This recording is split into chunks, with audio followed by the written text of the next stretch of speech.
Hello, Maverick fans. Welcome to another edition of the Mavpuckcast. Thank you, as always, for tuning in. My name is Jason.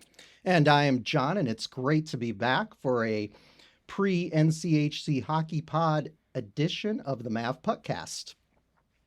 We get to eat some turkey and then, fingers crossed, hopefully, we get to watch some hockey. Yeah, and it's interesting. One of my friends was mentioning that they were looking for turkey breasts because they didn't want to get the full bore turkey at the store, and they were telling me that the manager of the grocery stores that they had visited, where they could not find turkey breast, had said that the stores didn't want to stock up too heavily on turkeys this year because they thought that celebrations might be truncated due to the pandemic. So that's why they were having a hard time finding turkey breasts, which I thought was an interesting little tidbit.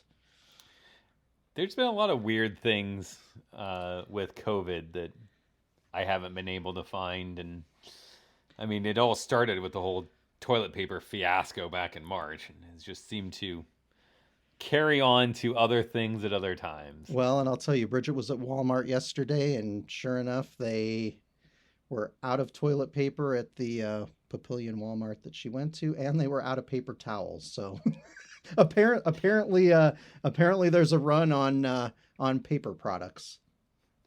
Your items are more practical than me. I was feeling nostalgic not being able to go to a UNO game, and I'm one that I kind of have a ritual. I have a routine that I stick to, and I usually go in between the first and second period and have a drink with a couple guys, and we always get the same beer. And so I decided I wanted to go to the store and get that beer, so at least even though I couldn't watch hockey, I could drink what I'm used to drinking, and they didn't have any, and I was very, very perplexed. Like, I, what do you mean you don't have that? it's interesting. I understand being wistful about UNO hockey games. In a way, I've kind of tried to avoid it this season.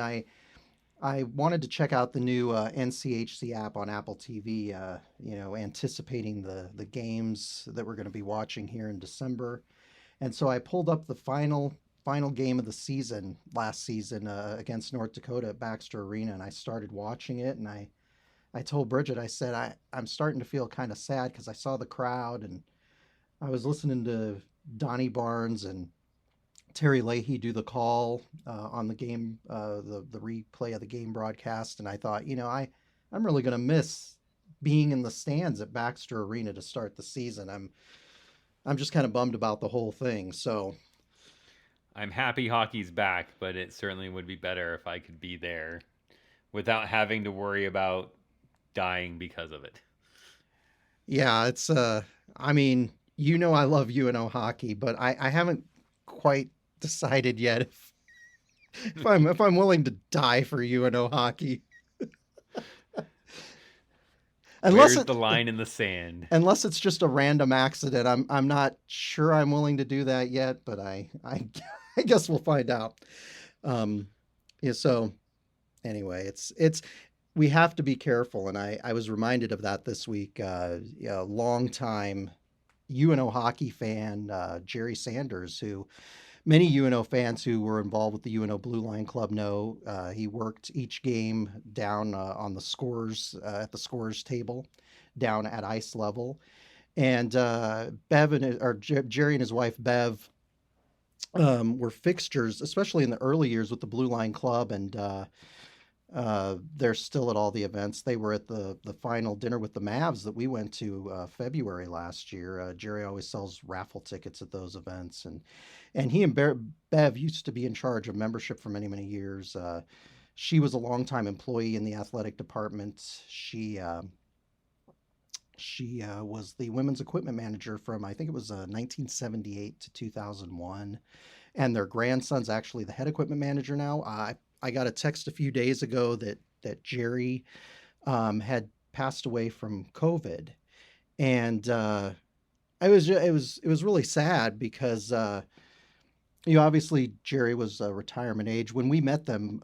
20 some years ago, they were retirement age then, so they were obviously, I'm assuming maybe they were in their 80s. I don't know how old Jerry was, but it's sad because they were fixtures at games, and I've known a lot of people who have gotten COVID. My next door neighbor, who's in his late 70s, just called us last week to say he had COVID and he was taken off by the rescue squad a couple days ago with pneumonia. And it reminds you that, a lot of people are really susceptible to this contagious virus. And so I just, anyway, it's just one of those things where it's just kind of a sobering reality. And you think, and we'll talk in this episode about having fans at games, whether that should happen or not. And it does remind you that this is something that can, kind of spread like wildfire. And so there are people who are really susceptible. So it was very sad news to hear about Jerry, and send out our condolences to his family and certainly to Bev.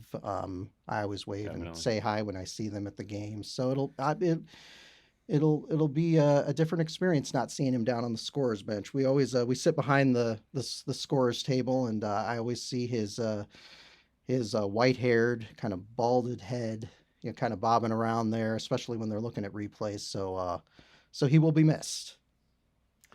Yeah, that was sad news, and I certainly did not know him, nearly as well as you have. Crossed paths every once in a while with him at Blue Line stuff, but he was not someone that I would say I was well acquainted with. But anytime we hear of people passing because of this, it breaks your heart. It's just sad that we have to go through that. You have to lose people, and you have to alter your lives, and we're talking about hockey in a pod because this disease is just so life altering. I got a message from a friend of mine who his kid plays college hockey, and his kid got COVID, and it wasn't anything major. He was over it in a couple of days. He never had to go to the hospital. It was never anything major. It was just stayed in the basement for a few days and stuff, and he kind of felt fine after that. But they were talking about just the lingering effects of that disease, and he's still not able. I mean, this is a guy that plays college hockey, Division I level. So we're not talking about someone who's out of shape or anything like that. And he hasn't been able to complete a practice.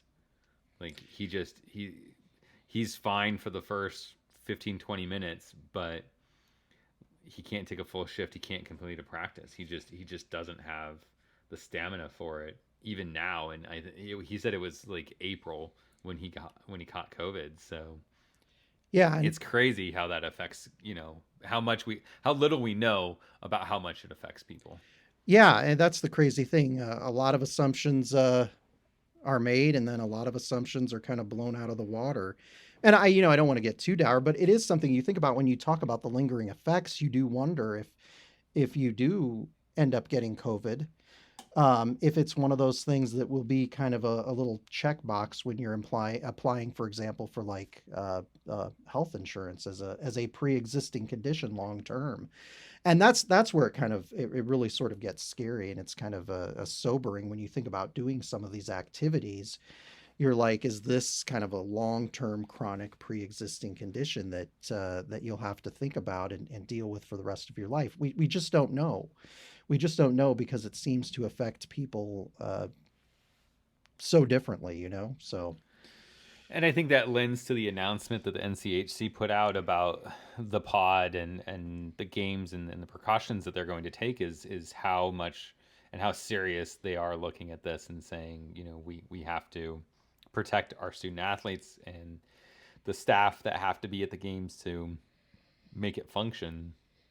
And you had alluded to this at the beginning of the podcast about whether or not there would be fans in the stands. And we've talked about that in previous podcasts, but a lot of that goes back to keeping everyone safe and making sure. So for those who didn't know, there's testing protocols in place for teams that are coming to the pod. There's a quarantine format that they'll have to abide by. So post Thanksgiving, teams will be traveling here. They've tiered out staff, so certain tiers they will have less interaction with the players and team staff, and so they won't have to quarantine as aggressively as the players and the team staff will. They're basically full quarantine. The only people they'll see is each other and the other teams in that. So um, they talked about buses. I read that one about, these teams that are coming in, North Dakota, Duluth, St. Cloud, Denver, Colorado College, those Western Michigan, Miami, those teams that are traveling to Omaha they'll be required to at least have two buses. Um, those buses will be here the whole time to transport them from hotels to facilities for practices and things. And, they won't have, interactions. What did you think about the announcement and the precautions that they put in place? Do you think it's enough? Do you think they needed to do more? Well, reading about the different tiers, because they have three tiers, as you alluded to, there's the tier one, which is the team and the essential staff around the team. And then you have tier two and tier three, which is kind of, it's the press box staff. And that includes like the media personalities that are going to be broadcasting the games and things like that. Now, I will note that all teams have to quarantine for 7 days before the pod starts. So my math may be wrong. We're recording this on November 24th, but we're a week out from the pod starting, correct? Tomorrow, in theory, if 7-day quarantine would have to start tomorrow. Well, Yeah. the day the podcast comes out, Wednesday, would be day one.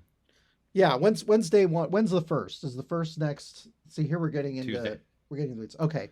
The first is Tuesday. Okay, and so they have to quarantine for 7 days before the event. So I'm assuming they're going to start quarantining now. But as we know, Colorado College, there are players who have COVID currently. So this could affect the team coming in and whether they will be able to play out of the gate next week. And all players will be tested prior to leaving their home city and upon arrival, and they'll be regularly tested while they're here. Yes, they will. And NCHC teams will have to have a minimum of 15 players in order to play. Yeah. Which that would be that'd be fascinating to play that roster, right? Could be interesting depending on which 15 they are. I mean, you really start to look at it, and I hate to throw it back to what the NHL did, but you really look at kind of, what the NHL did with expanding the rosters so teams could bring more players in the event that you did have to have someone sit out. But also looking at how much more like valuable depth was. We always knew that depth, particularly in the playoffs in the NHL, was incredibly important because injuries happen. But when you look at the pod situation and what happened there, I mean, like the deep teams are absolutely the ones that survived the best, did the best in the pod, even though there was never a player that tested positive for COVID while the NHL was in the pod situation. So the formula is there for it to work, but you really start looking at, it's almost who you have on any given night, depending on how this goes. If we get cases of COVID and it starts to spread, this could get shut down in a hurry, right? Oh, absolutely. And I should clarify that was 15 healthy skaters plus 2 goaltenders plus 2 coaches and 1 medical professional. So they have to, those are the minimums that they have to have. So if a lot of players, one of the assistants or the head coach and the medical personnel go, maybe bring a couple of medical personnel with you to you run into that. But it could. And I know that they have set up rules for the teams, which are going to be at 4 hotels within walking distance in the Exarban Village area. I know that they have said that the teams will not be allowed to interact with each other off the ice. I assume if you've got 8 teams and there are 4 hotels, that there will be 2 teams per hotel.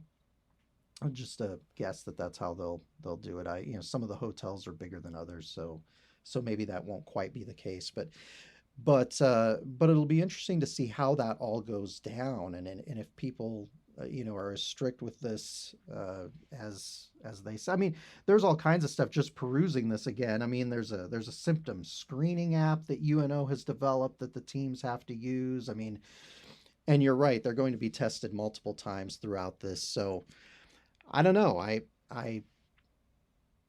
it's one of those things that it's a lot of rules to have to think about. But when you look at the other teams in other conferences around college hockey, and I know we've got a text string going about this, it seems like, multiple games every day are getting, you know, postponed or paused. Paused is the new word. I don't know who originally devised the term paused for postponed or canceled, but paused has become the new. It's kind of like when you are getting a new HVAC system in your home and they refer to the salesperson who's coming to sell it as the comfort specialist. I don't that doesn't make me feel any better. I'd just rather hear we're going to send a salesperson out to talk to you about that as opposed to the comfort specialist.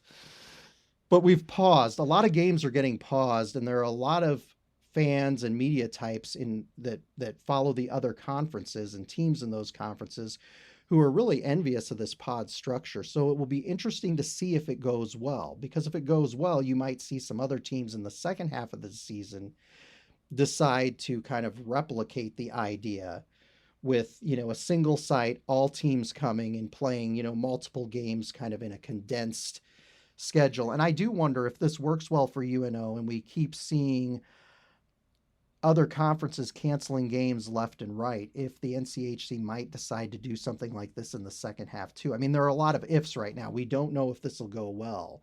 And as you said, if it's a situation where there are players on multiple teams as the testing progresses, the next week or so, it could, things could go south in a hurry. You know what I'm saying? It kind of surprises me, all these announcements about that, because I mean, you had the NHL show you what works. They played Right. all of those games. They didn't have a single instance. And it came down to a couple key things. I remember Gary Bettman talking about it a little bit in a podcast interview that I had listened to. He said, the keys to the success of the NHL pod was their execution of the standards and the roles on what the rules, who could do what when type of thing, and staying committed to this is the way we're going to do it. But then the commitment of the athletes and saying we're willing to put our lives on hold to make this work so that we can still deliver a product and have, in their case, have a chance at raising the Stanley Cup. So they were very, very much committed to it. And so that's where I go, like, these teams, you had it in front of you to say, look, let's do this format. Let's confine their exposure and control as many points of exposure as possible so that we can at least have a season and get the kids to buy into it. Because I mean, I've heard of teams that have lost some players to Europe because the Swedish elite leagues and Swedish teams, some of the European leagues and things, are playing hockey with virtually no precautions whatsoever. And that was very enticing for some of these kids, just to say, hey, I can go over there and play and actually play, instead of having to go through this will they, won't they kind of BS that's going through with college hockey right now. So um, I'm a little surprised that more teams didn't look at this and say, hey, maybe we can, bring, the Northeast groups aren't that far away. Maybe we'll just all come together and, we'll do it our way over winter break. It just kind of surprises me that more of them didn't figure this out and come to the same conclusion that the NCHC does. I think whether or not the NCHC, that this pod format is successful for these teams, depends 100% on the teams being committed to accepting that it's not the same as it is before, that they're going to have to give up on, some of the things that they've done in the past and the experiences that they've had in the past. They're going to have to give that up because playing hockey is more important. Yeah, that's the thing. When you're dealing with college students, it's a different mindset. Even though hockey players at the collegiate level, in many cases, are older than their peers in the freshman, sophomore, junior, and senior classes, they still live on campus. In many instances, it's a communal environment, and you're just exposed to. I mean, it's the I guess it's the young version of nursing homes and assisted living facilities. You have a lot of players living in a lot of human beings living in close proximity, and I think that that's part of the issue. And it's a situation that it's hard to control what people are going to do. I mean, we've seen this just with even the simplest of rules and simplest of regulations. It's hard to get people to buy in because these things have become very very divisive in our society, and so it's just hard to know what will happen. I'm hopeful, and I know you're hopeful too, as are the rest of the fans and the people who lead the NCHC, that this will prove to be an environment that helps kind of staunch the spread and staunch the exposure and staunch some of those risks that some of these other teams around college hockey are facing. But it is every day we retweet on the Mavpuck Twitter accounts, games that are getting canceled. In College Hockey News this afternoon, they said basically 90% of the Hockey schedule is, wiped out at this point until mid-December. So it'll be interesting. Even if we get through the pod, it'll be interesting to see, what happens in the second half. But I would encourage people to read, if you go to the NCHC website, I would encourage you to read some of the rules that they have, because they have a lot of policies and procedures for this thing, and it'll be interesting to see if they end up facing a worst case scenario when this thing starts next week. So you mentioned the hope that we all have for hockey. Let's, at least between the two of us, quantify that a little bit. We used to do an over-under segment. I don't know that we're going to bring that back, but what's your over-under on the number of games? Do you think they get do we get a full pod hockey, or does it get abbreviated? Does it get paused somewhere in there? Boy, I don't know. I tend to be optimistic, and I will say at this point, I'll say it's we've got an 80% chance or better that all the games will get played. That may be optimistic on my part. I don't know if you'll agree. I know that there are people out there who disagree on that. It just all depends on what happens in the next week. And as you know, the minute we end this podcast, some major piece of news comes out. So, Right. Well, I think it's an all or nothing thing. I think that either we hear about, another Colorado College kind of thing where you've got players that get exposed, and Colorado College comes out and announces, Friday after Thanksgiving that, COVID's run rampant and they're not able to fill the team and they're not coming at all. Or it's so prevalent in the teams that the NCHC just says, all right, we tried, it's just not going to happen, it's not worth the risk, we'll just hold off and wait for after January and bring 2021 with whatever it brings. Or I think the other option is kind of a 50-50 split, is they say, screw it, we're doing this. And they've got their protocols in place, and a player tests positive, and that player is, removed from the herd and quarantined, and they keep trying to go, and they keep plucking players out of teams as they test positive, and it becomes this really odd kind of hockey, but they'll be committed. I got to imagine that if they get teams here because of the financial stress that it would put on the league, um, having spent everything that they needed to spend to make it happen, to pause it like halfway through or something, that I think would be a difficult thing to do. So I would expect that it's kind of an all or nothing. Either things are going to happen before the pod starts and we don't get pod hockey, or we get it and they're going to make it work with whatever it is. What's not in those COVID guidelines is really that, like, are there any penalties? Because I remember the NHL came out with, if you violate the NHL rules for the bubble, you're at risk of, X, Y, and Z, to the point of fines for the team and lost draft picks.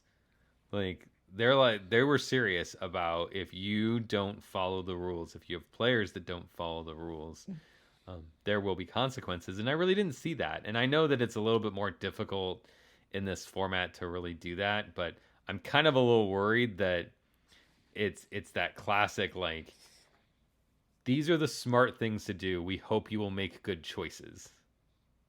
Yeah. And it's a difficult situation to know what they would end up do. You do get, I mean, obviously those of us who've been sports fans are, essentially our entire lives, you do kind of worry about, certain pieces of news getting swept under the rug, not released. I don't want to, start the, black helicopter conspiracy theories swirling, but you do wonder, with the pressure, as you were mentioning, to have this go off well, the financial pressures of what it costs to put these players up, feed them, etc. Pay for. I'm sure that the conference is helping to finance and underwrite this. You do worry about, well, what if things don't get reported? What if we don't hear about teams? Although that hasn't seemed to be a problem throughout college hockey. Institutions seem to be very forthcoming about that.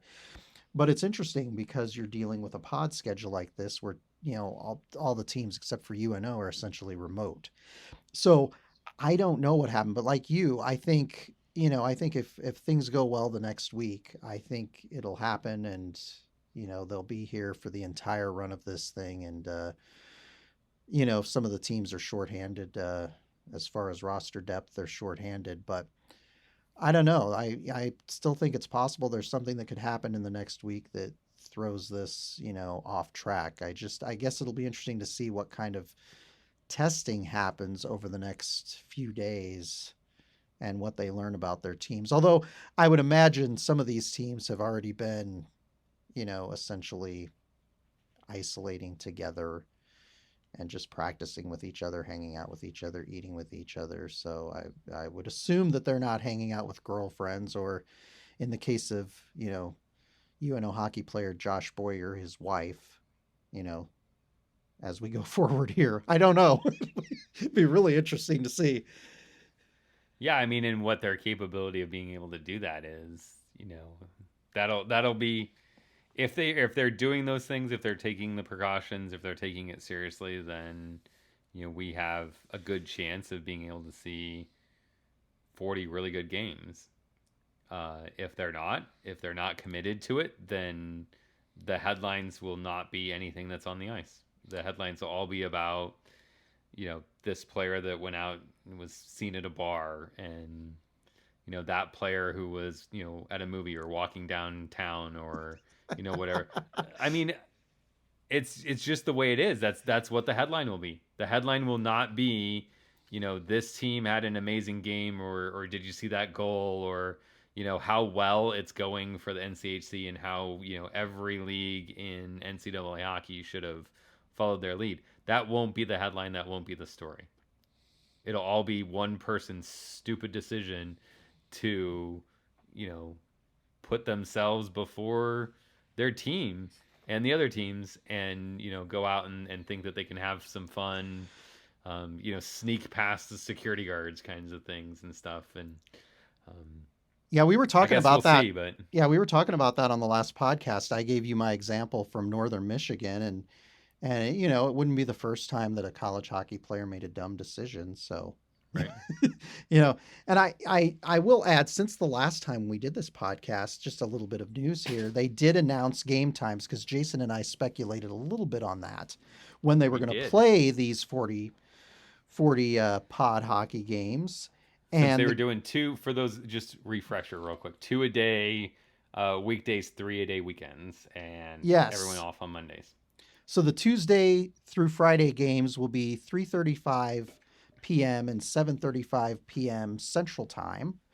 And then the weekend games will consist of triple headers, and you'll have one at 12:05 p.m. Central Time, 4:05 p.m., and 8:05 p.m. So that's not a bad schedule for fans, especially the in week ones. If you're looking forward to watching some of these games, obviously if you get off of work, and you are going into work, if you're not working remotely, that 3:35 Central game might be a little bit tough, but certainly the capper in the evening during the week will be fine, and then you'll have a day full of a day full of hockey on Saturday and Sunday each. So that'll be exciting.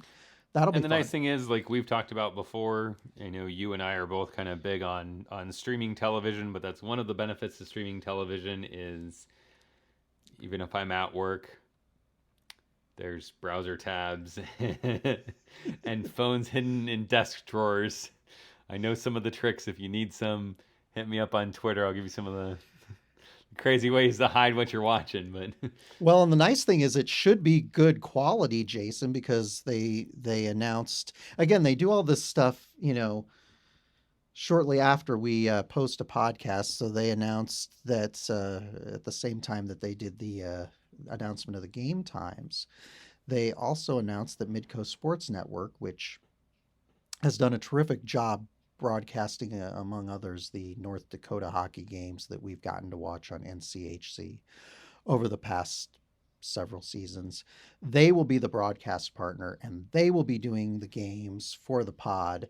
And I know that fans are going to be very excited because the video quality that they provide is good, and they've got some terrific personalities in the booth. so it should be good, even though we can't be there. Uh, let's move on a little bit, kind of on the same topic, but season ticket holders, if you have been ignoring your email, you need to open it up and find the one from UNO, because you do have some choices to make on what you want to do with your season tickets. Um, I think the gist of it basically is that you have a choice to punt your current paid amounts to next season and not have to worry about season tickets for 21-22 season. You could also save it as what is this, as I understand, is essentially a credit. Is that right? That you can then Yes. use to purchase second half games. Yeah. So essentially, your options are you can do a one-time donation to the athletic departments. You could ask, that's choice. I don't know if that's number one or number three. I don't know.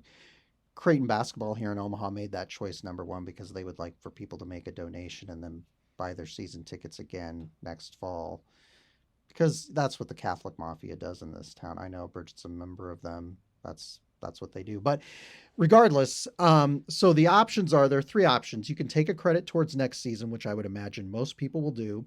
You could ask for a refund, or you could make a one-time donation to the UNO athletic department. What I would say is, and Jason alluded to this, if you take a credit for next season, so you essentially say, you know what, I've already paid for my tickets. I'm just going to have them apply that money toward the following season. And they said that the season ticket prices next season will be the same as they were this season. They also said that if they have fans at games in the second half, they will sell tickets, however many tickets those are, on a single game basis, and that you could use your money that you had applied as a credit. You could use some or all of that money, whatever the case may be, some or part of that money, whatever percentage, towards buying tickets for those games in the second half, which there will be 8 home games. Now, Jason and I, who had questioned whether they should have parents or fans of any kind in the pod games, and they announced after our last podcast that they aren't, also are probably questioning whether they're going to have fans or should have fans at home games in the second half of the season. So that might be a total moot point. And I don't know your thoughts on that, Jason, whether you think they can or should have fans when, New Year's rolls around. I don't know. I I respect them saying we're not going to make a decision right now. I think that there's a lot of unknowns. I mean, the last time we did a podcast, there really wasn't anything about a vaccine, and now there's all this news about multiple vaccines that all have pretty high efficacy rates. So the things change. The the hospitalization rates here in Omaha have skyrocketed. By January, that may be back down to a manageable number. Who knows? It's hard to say. So I wouldn't want to like pigeonhole myself either into this is the way we're going to do things. I think that for every fan, it's a risk reward thing. You have to look at what your commitment is to the team and what you're willing to risk, because there's nothing I would be surprised if you couldn't, but there's nothing that says that if you take the credit and they don't have games for you to use the credits, that you would then be able to just essentially turn that over into your season tickets next year, or if that has to get used in certain ways, or if they're gonna pull something and go, oh well, you didn't, you took that as your credit money for that season, so you've got to use it, but here's some ways you can use it. You can donate it to this or that, or you can buy stuff from the merch shop or something like that. I just you just don't know. So are you willing to say, hey, I'm going to risk the because I want that potential to buy tickets in the second half, or do you say, hey, they may not allow anyone but the people who took the credit to buy tickets for the second half games, and if I can't buy a ticket for the second half game, I'm going to be okay with that, and I'll just hold off and wait for next fall, and hope for the best for 21-22 season. um, I think every fan's going to be different, and I don't think that there's a right or wrong choice in all this stuff. I think if you do as a donation, you say, I'm just committed to seeing the university succeed and the program at the university succeed, and I'm willing to give my money to that. I think that's great. I mean, people who have that capability and the financial ability to do that, I think it's always nice to see people step up and say, it is what it is. I'm fine with it. I'll be okay. And, they could use this money more than me. So I'm not going to say that any one way is the way to go, because I think every fan just has to sit and say, this is what I'm willing to do. Yeah, they didn't. You're absolutely right on one point there. I mean, you're probably right on many points there. I'm highlighting one of I'm I doubt highlighting it. one of the points that you're right on, but they didn't really clarify whether you had to take a credit in order to be able to buy these hypothetical single game tickets for the second half of the season. And I think that that's a question that a number of fans have. Is it like, do you have to take a credit, or are the season ticket holders who take a credit, are they going to be given first shot at these hypothetical tickets? I mean, I'll be honest with you. I'm not convinced that they're actually going to have fans in the second half of the season. I'm not sure you want to open up logistically that can of worms. We've talked in the past about some of the challenges just financially and logistically that they will have with fans in the stands for games in the second half of the season. And I don't necessarily think it's the most responsible thing to have fans at games in the second half of the season, but we will see. Those don't start until December 31st here in Omaha. So I don't know. I don't know. Like I said, I think most fans want to support the program, and I think most of them will take a credit towards next season. Some may make a donation, which I'm sure Yeah. Udo would appreciate. I know that the Creighton basketball team said that they needed 70% of their fans to make a one-time donation, or the athletic department would lose money this season. But again, when you look at collegiate basketball, you do wonder how many of those games are going to get canceled as it goes along. So it's just all kind of a crapshoot at this point. But I will say there is a chance for fans to be in the stands for the pod games coming up. And in the stands, in air quotes. in the stands, in air quotes. Yes, UNO just announced that they will have, and was it UNO or was it the NCHC? I don't know. I was part of this text string with you guys. But you will have an opportunity to purchase a cutout that can be sitting in the stands at Baxter Arena for the 40 pod games.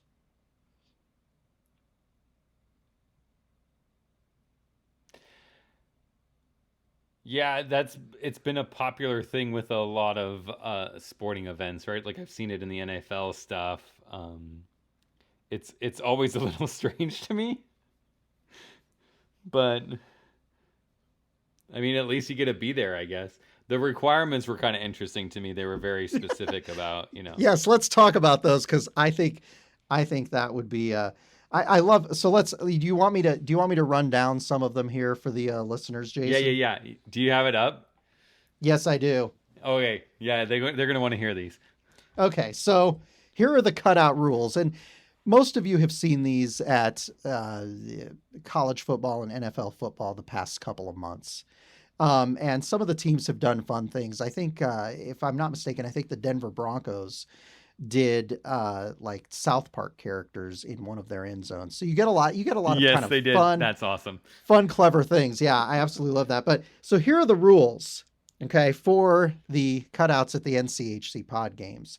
And the rules for these cutouts are nearly as strict as their rules for players as it regards COVID-19 compliance. So bear with us here. But here are the cutout rules. No commercial advertising, including company names, apparel brands, hashtags, social media handles, phone numbers, logos, slogans, or other branding will be allowed. So I guess that means we can't mention Mavpuck.com. And that Nike swoosh you can't wear. And yeah, no Adidas. Yeah, what about that branded Adidas UNO apparel? Do I have to go in and Photoshop that out of my? Do I have to use the heel tool or the clone stamp tool to get rid of that, Jason? You might have to. Okay, so I think we should start the trend here with this first rule and say, all right, everyone's just going to wear white, and we're just going to do a whiteout for UNO fans. Oh, that would make it much easier, because these cutouts cost $50. So if we just said, they probably just prefer we buy just a static white cutout with nothing but just white cardboard. They'd probably prefer we do that, because it would be much easier for them. They'd probably make a lot more money on those. Okay. They save on ink, and we know how much ink costs. So that was rule number 1. Now, I'll tell you what, it would be something if UNO actually followed these rules, because it's really, really difficult to find a lot of people wearing UNO gear at UNO hockey games most of the time, let alone the school colors. So that was rule number 1. The second rule is NCHC school branded attire only. Okay. No third party branding, including branding on apparel and in photo backgrounds. No attire or branding of other NCAA or professional sports teams. So Jason, who is a big Colorado Avalanche fan, who has at times worn Avalanche apparel to UNO hockey games. I don't think he cannot do that. He could do that as a human being walking into the games. He can do that, but he cannot do that when he pays $50 for an avatar of himself. I just don't know how they're going to know it's me if I'm not wearing my Avalanche sweater. Now, I will tell you that our friend Connor Willingham asked if they could, make a cardboard cutout of themselves in Red Army attire. So I'll be interested to hear what the NCHC says about that.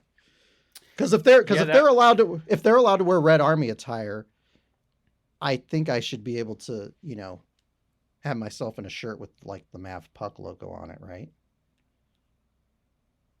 Uh, yeah, I guess that puts them in a predicament because you've drawn the line where you just read it that says no to everything, but then you go, okay, well, now there's a special group of fans that we're gonna let them, violate the rule. Um, why can't other fans violate the rule? Like, I understand the reason for doing it. Like, I understand that I know enough about copyright law. I am not a legal person, so this is not legal advice. Don't be that stupid. Um, but I know enough about copyrights to know that in interactions that I've had that we've had to have people turn shirts inside out and stuff because they have an Adidas logo or a Nike swoosh or something like that on there. So I get that because the university's printing this out, I can't have my Avalanche logo that the Colorado Avalanche own the rights to printed on something somewhere. So I understand it, but there's going to be a lot of fans that are going to be like, hey, wait a minute, you're letting them, but you're not letting me. And Right. Okay. No offensive or negative comments about the NCHC or NCHC affiliated schools. I'll tell you what, it's a good thing that they don't have that regulation on this podcast, or this would be the shortest podcast known to man. Okay. So that's that. I don't think offensive. That's like 90% of what I own.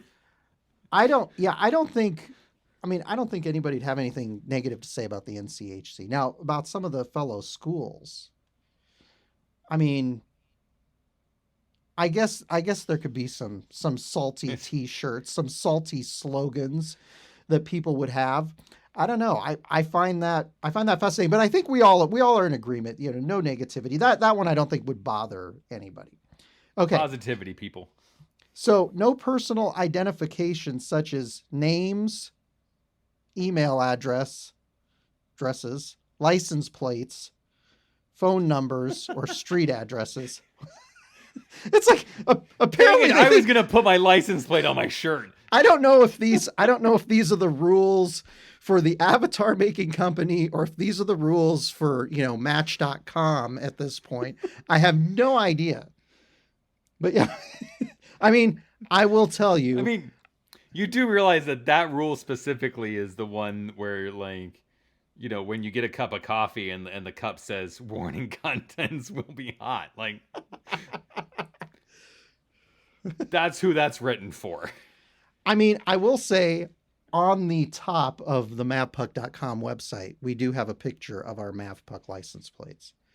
So we can't have something like that. I can't have a picture of myself like wearing a UNO jersey holding up a license plate, that says Map. We can't do that.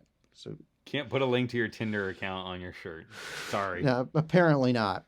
Okay, so no names, likenesses, photographs, or other indicia identifying any person without permission. So unless John says that it's okay, I can't put John's face on my shirt.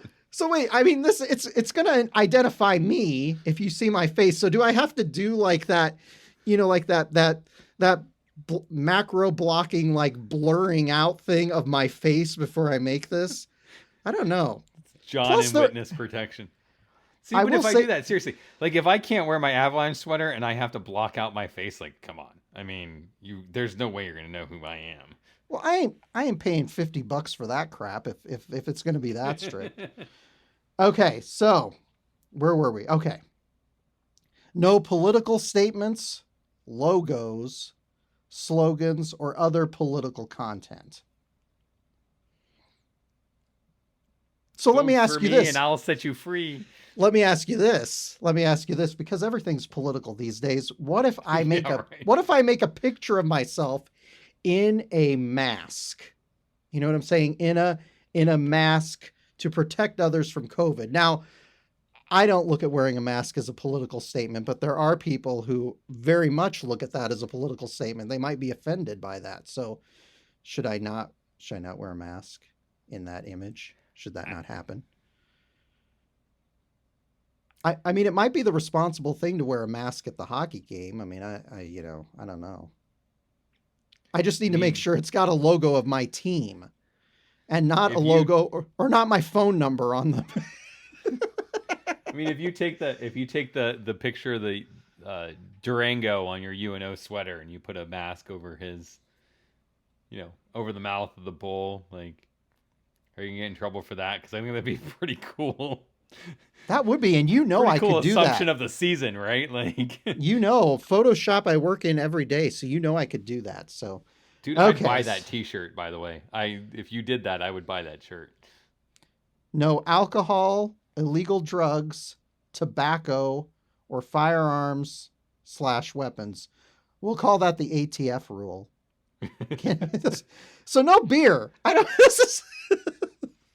You've just eliminated, 90% of North Dakota fans from being able to make an avatar, because I'm pretty sure that, the majority of the pictures on their Facebook and Instagram accounts have them holding a beer or alcoholic beverage of some sort. But you mentioned that, and that was something that we chatted about earlier. Was we've seen the North Dakota fans come down to UNO for the games, Right. and there's still a lot of them who unfortunately are still dealing with a bit of an identity crisis. Ooh, yes. Many of them, and I would argue the overwhelming majority, are still wearing Fighting Sioux apparel. Yeah. So is that something that is considered, yeah, is that political content? It's not sanctioned NCHC attire because the Sioux was removed from the university prior to the NCHC when they went through the whole deal with the NCAA. Right. Back I in mean, the WCHA days. technically, it could come under the lineup of, branding of other NCAA or professional sports teams, since that technically is not their branding anymore, right? Right. That's another team from the past. Or it could come under the next rule, which is no lewd, inappropriate, or offensive photos. See, there are people who find that offensive. That's why they needed to change the name. Yeah, well, and then and then you get into, so if you say that they can't do that, then the other one that I see a lot is, and I don't know if it was new a couple seasons ago because I don't remember seeing it until I think it was 2 seasons ago that I saw it for the first time. But it was F''N Hawks. And I Yeah. understand that they're the Fighting Hawks. I get where it comes from, but I'm just saying, like, would a normal person look at that and think F''N is fighting or something else? Let's say. Yes. Yes, you're absolutely right. I we've seen those kind of shirts. We saw those for when we were in the CCHA. Some fans had some. It might have been the Red Army actually. They had some shirts made up for Michigan, where they took a very negative curse word and put that before Michigan, and they switched the M on Michigan with the first letter of that word, which happened to be an F. And so it was bleep Fishigan.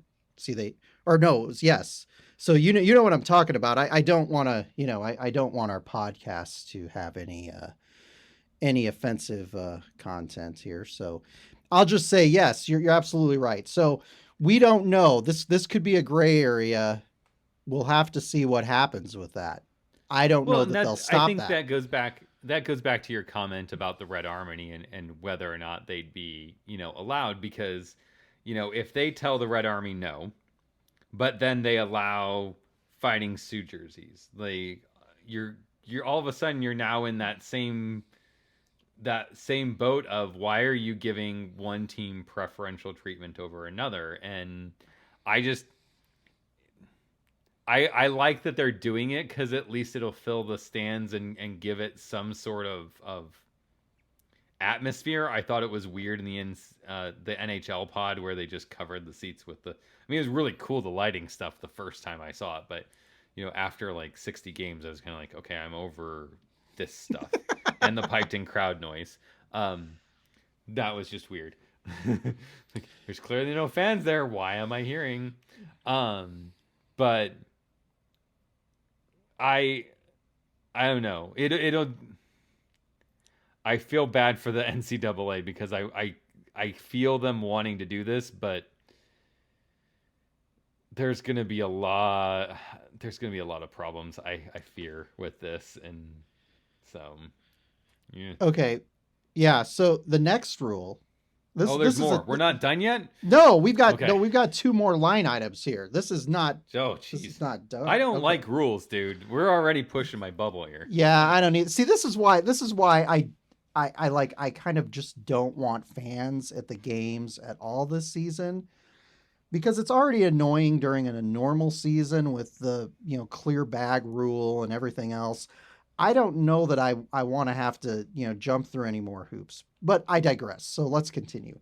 Your image must fill the entire top section of the cutout with no gaps or spaces, or it is likely to be rejected. For best results, place your head as close as possible to the top of the cutout. Now, see, I haven't done this yet, so I don't.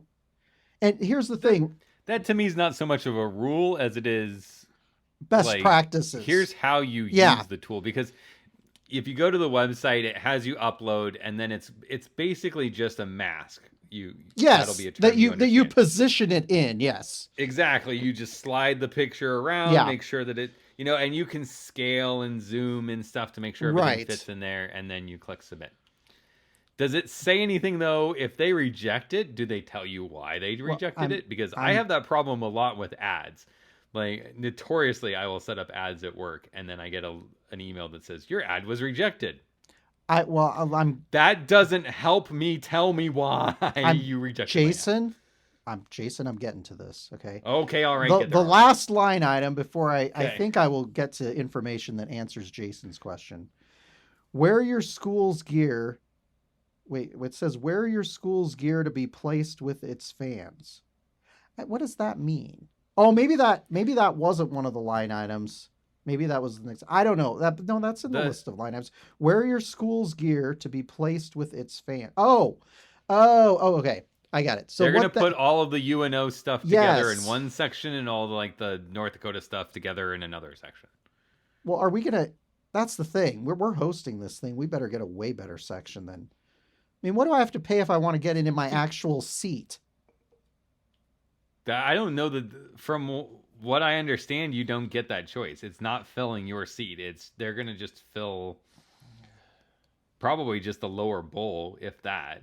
And that's the challenge, right? Like, we're UNO fans. This is home. Like, I would love to see UNO season ticket holders and UNO fans in general just pack the, send in so many of these things that they can't even have room for anyone we're playing against, right? Right. But at $50 a piece, I don't know that that's necessarily reasonable. I mean, a family of 4, are you really going to shell out $200? Well, here's the scoop, and that brings up a good point. We've been getting texts during this podcast from Bridget and Jolene, who I wish they were just on the podcast with us, because it would probably it would create a lot less pressure for Jason and I to try and carry the conversation for this time. Move your little feet and walk down the stairs. Jolene did one with herself, Lexi, and Maddie all in one of these like cutout things, and it actually looks pretty cute. And she showed us what it looked like, but the NCHC said no, it's only one person per cutout. So it would be $200 for a family of 4. Yeah. So you got to maybe you can use some of the your credited season ticket cost to go towards this. Okay, so I'm going. Well, no, because it's a different site, so I wouldn't imagine that you couldn't use your university credit to pay for it because they partnered with a third party. Oh, it's damn third parties. All right. Okay, so The National Collegiate Hockey Conference and its affiliated schools reserve the right to reject any photo that it determines in its sole discretion violates these guidelines or is otherwise offensive, lewd, derogatory, infringing, discriminatory, or otherwise inappropriate, including sizing of the image. So if they find the sizing of your image offensive, if you don't size it right in there, man, you are getting rejected.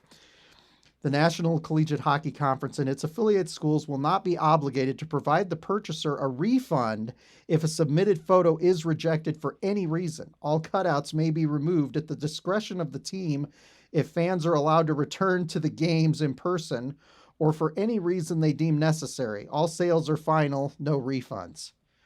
Whew. This is... I don't know.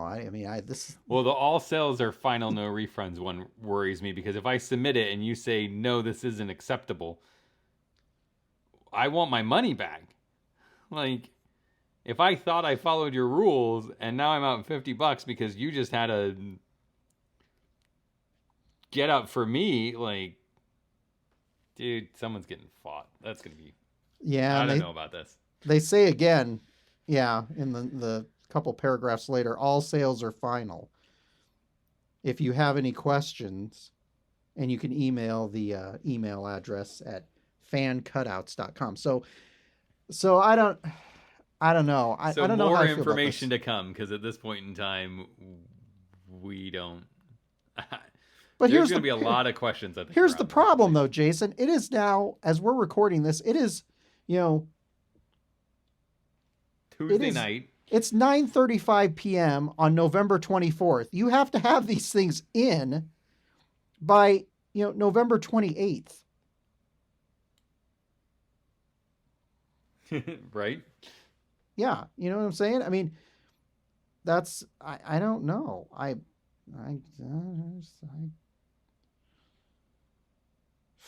Yeah. I could see someone saying family of 4, yeah, we'll do one. But the fact that you have one person from the family in it, I think is... To me, this would have been a good opportunity to say, your season ticket holders, I get that we can't provide it for free, but we'll give you a 50% discount. And we'll put it in your seat. Like, to me, that would have been sold. No brainer, right? Our 4 seats, done. Would you? Oh, exactly. I don't know. Yeah. So anyway, if it was $50 for you and Bridget to put your pictures in your seats, yes, I would. Would you have even batted an eye about it? No, not at all. Yeah. See, that's my thing is like, but for you guys, $100 for the 2 of you, for us, $200 for the 4 of us. Like, I don't know. Now I have to seriously think, like, do I even care? Well, the question is, am I even going to get to see this? We're talking about games that are streaming on the internet. I mean, unless these are, 4K webcasts, am I even going to be, are we going to, occasionally, go around the stands and look at some, I'm not going to have any idea if the thing's even there. I guess unless I get to come pick it up later. I did see I think they replied to a tweet or something that said that, the individual schools will be dealing with returning the cutouts to fans, when and where to return the cutouts to fans. So essentially for us, UNO at some point in time may or may not give us the option to get our cutout that we paid for and, I don't know, keep it as a souvenir or something. I would feel a lot better if they said, yeah, at the end of the season, you'll get it back. Or, we'll mail it to you, or you can come by here on these days and pick it up or something like that. I feel a little bit better about, because then it'd be like, okay, well, maybe it's a souvenir I can keep, down the road or something. But okay, Jason, let me ask you, if this changes your thought on this, okay? Okay. 20% of all proceeds from the fan cutouts will benefit an NCHC student athlete scholarship initiative. Does that... No, because if if I was really that motivated on supporting those, I could give $200 and $100 and 100% of it goes to the student athlete scholarship fund. So Why, yes. Now no. here's interesting. Here's an interesting thing. Okay, so NCHC fans, don't miss your opportunity to support your team. Blah blah blah blah blah. By purchasing a cutout of yourself, your friends, and family, or even your beloved pet. I'll tell you what I'm going to be offended by.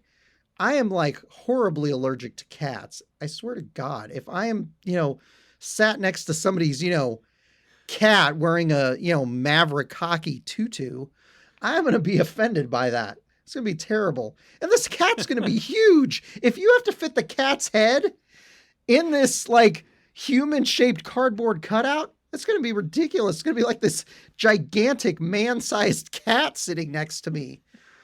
I don't know. There's kind of part of me that just like I want to have like a dog or something wearing a. And here's the thing, do they keep you from like buying a cutout to sit in one of the other team's sections? Only in the sense of it can't be offensive. So I guess Yes, if you want it's to wear got Sue gear or something, you it's got to follow the 2 pages of rules on these things. So anyway, I don't know. So let's talk about something else. Because I think we drug this into the dirt. Wow, look at that! Just that abrupt. He's like, I am tired of this. We are moving on. Okay, dude, let's.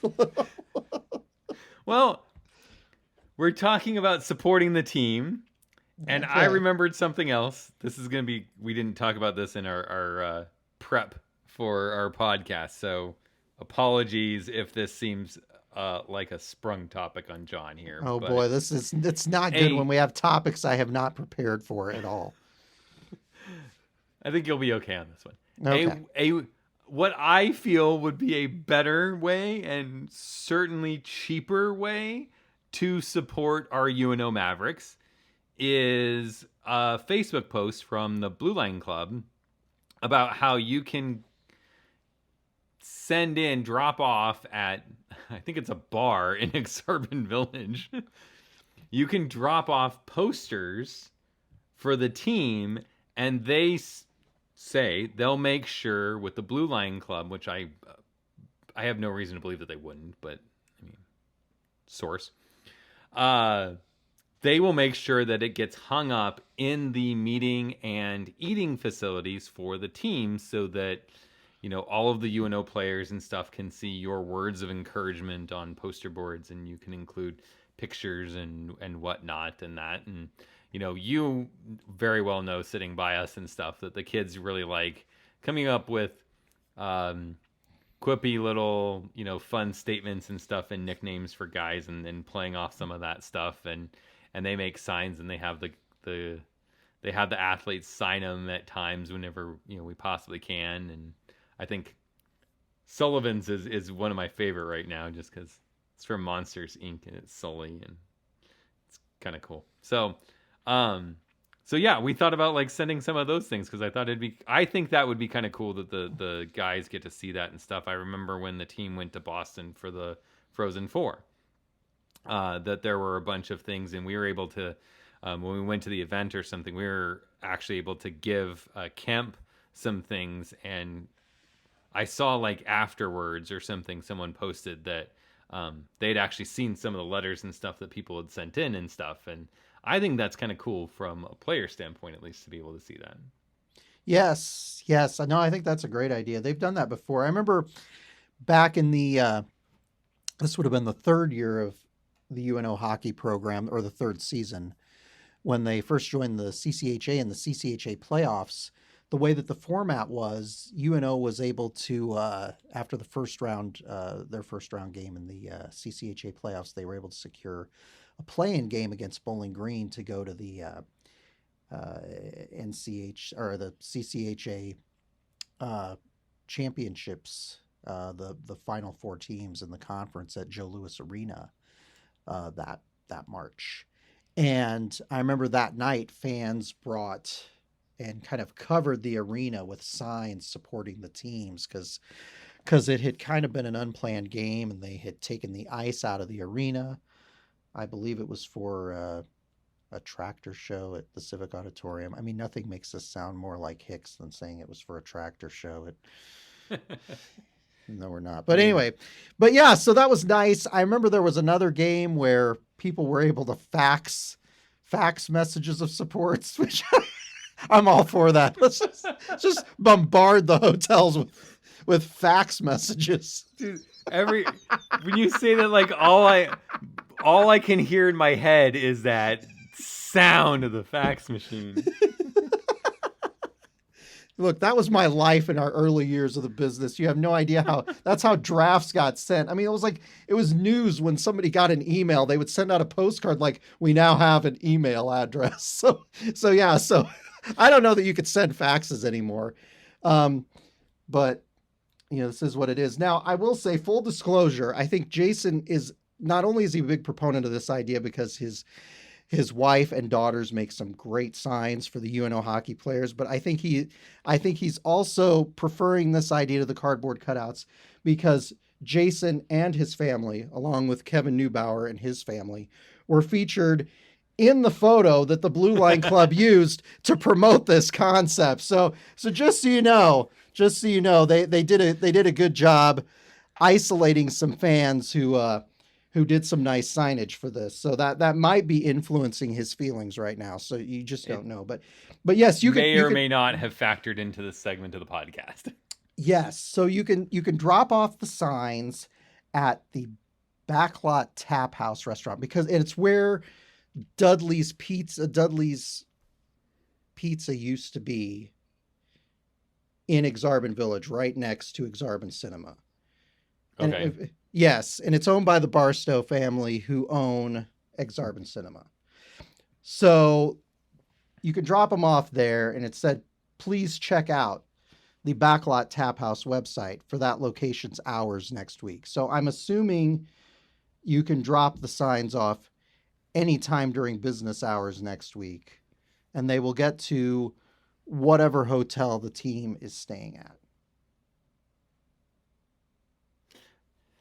That's as I understand it. Yeah. So I'm assuming you guys will be doing that next week. I suspect we'll be making a trip down there. One of us will, at least, masked up and probably after Thanksgiving. Just I don't think you're required to make a purchase at Backlot Tap House in Exarban Village. But at this point, now, after reading all of those, cardboard cutout rules, I have no idea what the stipulations are going to be for getting your sign in front of the team at the team hotel. I'm sure they'll take down names and phone numbers of who dropped it off, and they'll screen it accordingly. So we may be screwed there. They'll be like, "Oh, those are the podcast guys. We're not taking those signs over there." I doubt it. I think you'll be okay. I think you'll be all right. But I don't expect to get them back. That's the one thing that we're gonna have to figure out is how we're gonna do this because the girls put a lot of effort into those signs, and we would love to have them up, but I'm not gonna take them down and have them disappear or something. So we may do some photos and stuff and take those down. So what you might consider doing is taking them to like a copy place, like a Copy Max, or I don't know, is Kinko's still around? I don't even know. I do everything digitally now. Take it to one of those places and have them do a color copy of it and print out some of your best signs on poster board, maybe. You know what I'm saying? I kind of figured what I'd probably do is just collage it out and use one of the programs. I have so many. I don't know which one I would use. I would use one of them or something and just take the pictures that we have of them, take pictures of new ones and stuff that we don't have. The players, because that's one of the cool things that Jolene does is that when we get one of the players to sign it, she takes a picture of the girls with that player and their sign. And so we'll take some of those and stuff and toss them up, and I'll just put them into a little collage thing. I was thinking I'd just take it over there. You can send them remotely. Like I can just send it via email kind of thing, uh, to a to a print shop or something and say, all right, Sure. print this out for me on X Yeah. size poster board and call it good. And as far as we know, there isn't a laundry list of rules like there were for the cardboard cutouts. So we don't know if there are any rules prohibiting pictures of people holding signs as opposed to just the signs themselves. So we don't know that for sure. I'm giving Jason a hard time now. He's probably is glad I'm not there because he'd just be like strangling me like right now. But Well, we'll see, because the picture of me and the girls with Weiss when he signed his sign has me in my Avs jersey. So if they're gonna have the same rules, then we're kind of screwed right there. oh So boy, banned, banned. It's never gonna make it out of the backlot tap house. It's like rip that sucker up. I'll find it in the dumpster the next day. That's right. But yes, I would encourage fans who are inclined, who are maybe artistically inclined, creatively inclined, to make a sign in support of the teams. I know there are some other folks in the arena who have vinyl banners that they tie to the railings and things like that. So it'll be interesting to see. I hope it'd be great if UNO, the folks involved, would take some pictures of that if that is the case. Yeah, so it'd that be fans really can see cool if that. some of these staff members and stuff could, post on social. The Blue Line Club would be a great place, since they're appear to be kind of the ones heading this up. But Yep. if we could just see our messages and stuff in action, and see them, hanging up, that'd be kind of cool, because I could see some of the players just really getting into it and, spending some time while they're, waiting for food or something, going around and, seeing if there's any letters addressed specifically to them. I remember Gensel had said that in about the letters and stuff. And Austin Ortega was my oldest favorite player at the time, and so he had mentioned that he had actually read their letters and that. So, in the past, this stuff has gotten to the players, and I think that's kind of a cool thing for them to know, that even though we can't be there in the stands screaming and yelling and cheering them on, we're doing the same thing here from home, and we're really pulling for them, because I think all of us as fans are really hoping that, despite the abnormal circumstances to the pod, that this is an opportunity for them to succeed and make steps in their growth and their development. Absolutely. We hope that they're able to get the season off to a solid start for sure, because if they're not, it could potentially spell doom for this season, and nobody wants to see that happen. I think we all would enjoy being able to watch hockey, however that may be, throughout January, February, and March. So we'll just have to see what happens. I don't know. It'll be interesting to see, but I'll look forward to seeing your guys' signs. Be sure to take some pictures of those and share those with us. And I'll be interested to see as well if you guys do a cardboard cutout, because I still think you guys might end up doing that. I don't know. I'm sure we'll do that. We'll see what happens when I've proportionally sized my head and put on my officially sanctioned NCHC apparel. It'll all be good. So, yeah, I don't know. Well, I guess Jason, that's a wrap for this week. I got nothing more unless you do. Yeah, we should be back next week, right? With the pod games starting. Games. Yeah. Do we need to? I think our format, we had said probably not every other day, since the games are every other day, but more than once a week, maybe. Yeah, I would think we'll play it by ear. We'll see what happens. It'll certainly be interesting to see how this goes, and if the games get off without a hitch, or if there are any COVID problems going into this. I have no idea, but yeah, I don't think we'd want to do every other day. It's a constant struggle, as you all listening are well aware too.